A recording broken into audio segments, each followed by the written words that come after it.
Hello wonderful people, Groovy Mom here, back with another recipe. Today I am making, oh, I don't think you can see it because there's a glare. It says easy focaccia bread. I'm having a hard time pronouncing that. It's focaccia? Focaccia. Frank, what is it again?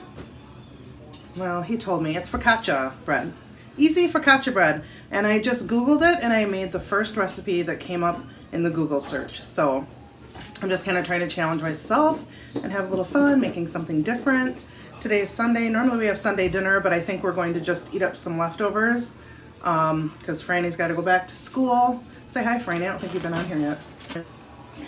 There's Franny. Anyway, right now I'm going to go ahead and get the dough started, let it rise, and then bake it. So come along with me. Okay, so I will also link up this recipe for you. And they actually have a...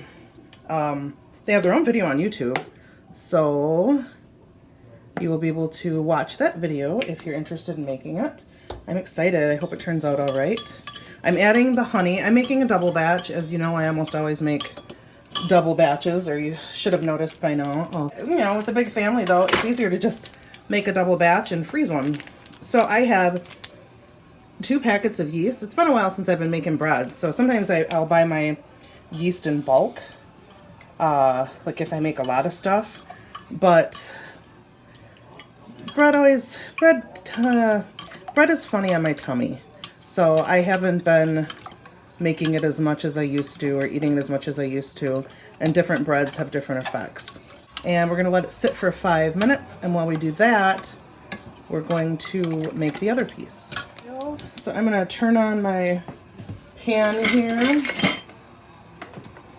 and get a cup of olive oil, and then you can see the spices. You can go over to their site and grab off everything else that goes in here.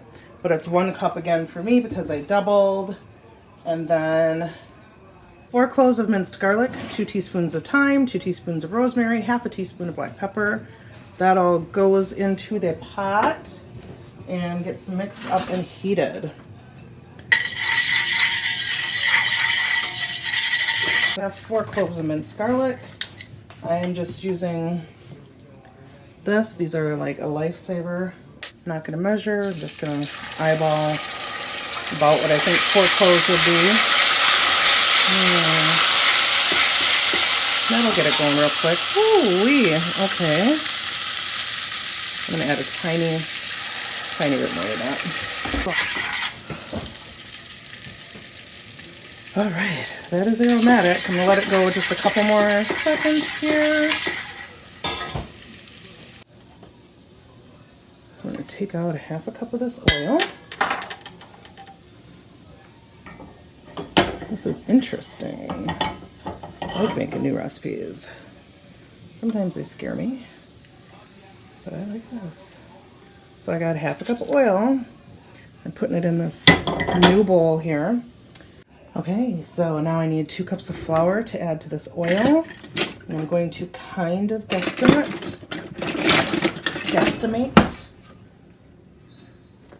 This is a half cup measure, so that's about it. And then the yeast gets added. Hello, wonderful yeast. How are you today? Good, good. Okay, so then it says kind of stir 3 or 4 times.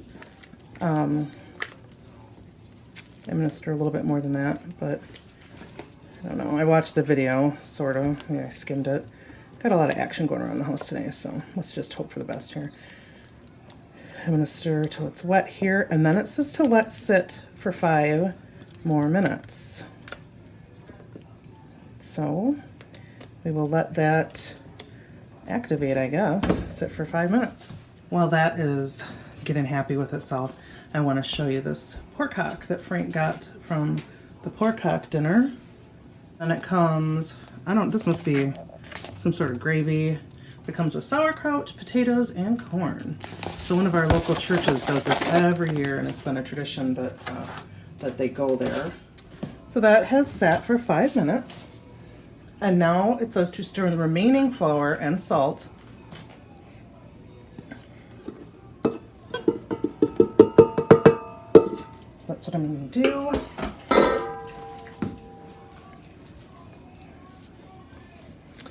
And then it says when this comes together, transfer it to a floured surface, and then you knead until smooth, about 10 or 15 times it says.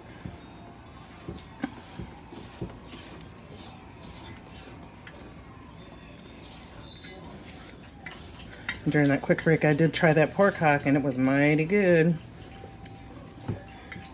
I had it with a little bit of the, I guess it looks like it's, tastes like it's cream corn and then sauerkraut.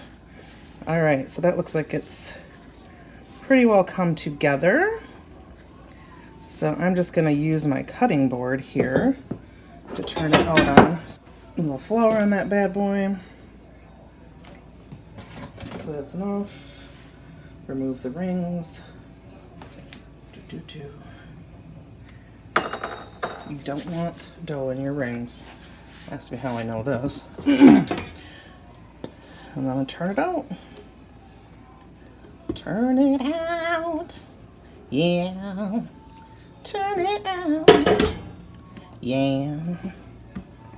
It smells good. They can smell it from the other room. Ooh. Okay.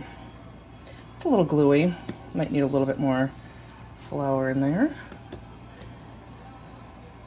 Yep, I do. So, I don't want too floury, right? Okay. I forgot how fun it is to touch bread and make bread. That's nice. My mom used to make bread a lot when we were young. And then she found the beauty of the bread machine. And then made breads in the bread machine for a while. And you know, they just weren't the same. I didn't think. And she didn't either, because then she took them out of the bread machine, started making them in the oven. And now she's like, I can get a good loaf of bread for the price of, or for the time it takes me to be using that bread machine. Forget about it. So, but yeah, there's nothing like the smell of baked bread. Gosh, it's delicious. All right, this seems good enough put together here. It just said until smooth, I think. So this is good. I don't want to overwork it. Then I'm just going to oil up my bowl.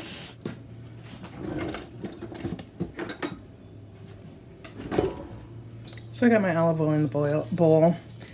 I used what was left in my little scooper. Waste not, want not. And I'm gonna plop my doski in here.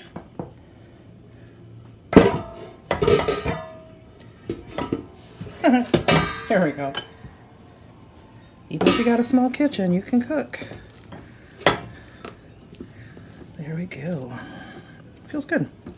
All right, so that gets covered with a warm, wet towel for 1 hour. I'm going to put it in my oven and let it go there because it's not drafty and it should be a little bit warm from the bacon I cooked this morning. So we will see in about an hour. And it says you're supposed to oil the bottom of the pan first. So I want to make one for everybody who's claiming to be starving to death right now. And then I'll make another one for when my other 2 kiddos get here. And do a drop more oil. And then this, I'm not even sure how long I left it to rise because I thought I turned on my timer and I didn't. So this is kind of what it looks like, and I'm literally just going to take half of it here. Whoops. It smells really good. Literally just gonna guesstimate a half of it. It's kind of sticky, but the instructions didn't say anything about rolling it out again, which is interesting. I'm a little nervous. Either I made it too sticky or there's something funky. Because like I can't even really, it says you're also, like how focaccia has that like dimpled appearance. You're supposed to use your fingers to dimple it. Yeah, you can see that I'm trying to dimple it. It don't want to dimple. It's reacting back. This may be something I have to make again. So it's getting dimply. We're gonna let that dimple up, and then it says to press down using fingers to dimple. Get it. Then drizzle with remaining oil and let it rise for 20 minutes. And I did read in the instructions of making this, part of what makes it taste so yummy is the oil. Like the oil is a big part of the focaccia bread.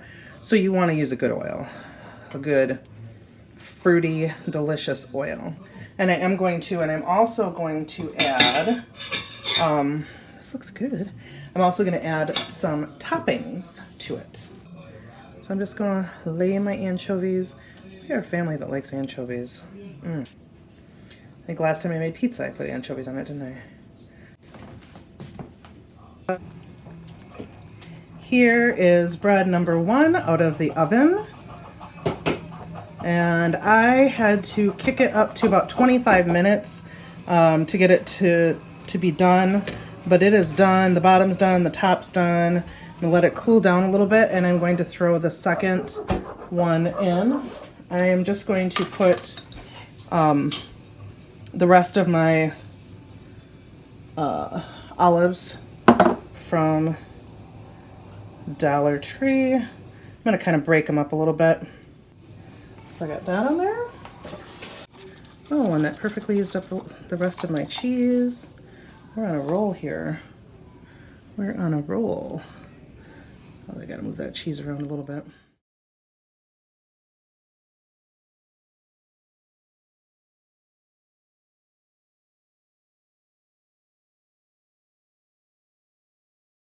Okay, my friends, so I'm at the end of my video. This was a very good recipe. It is a keeper. It's going to be a repeater, in fact. I don't think there's anything that I would do different. I thought because the dough was kind of tacky, it would get funky, but there were little, air pockets in there. It was just enough flavor. There was just nothing that I would likely change about it. Very delicious. I made it with the marinara, which was also very good. The only downside is that my belly's a little... doesn't like wheat so much, and so now I have heartburn and I'm not feeling so great, but I heard it was very good. Frank said definitely keep the recipe. So this is a winner. I almost knocked my camera off. I'm glad to have another recipe to add. This is a good one. And I think now that I made it once, I think I was a little intimidated at first, wondering if I was doing anything wrong or, what I could be doing differently, but it doesn't seem like there is much. So this is really actually pretty easy to just mix up by hand, pop it in a bowl, let it sit, and then you bake it up. So it's good. It would be great with some soup, great with just that and a salad. It seems like you went to a lot of work and you didn't, so that's one of the best kinds of recipes. So again, I will go ahead and put this down in the comment section, and I'm just going to link you to the original recipe, and you can take it from there. If you make it, let me know. I'd love to hear, if you have any improvements or any other thoughts on the recipe. But other than that, this is a-okay. It was like a naughty 4. Very good. Both of them. Absolutely delicious and yummy. Very happy. On to my next recipe. Ta-ta for now.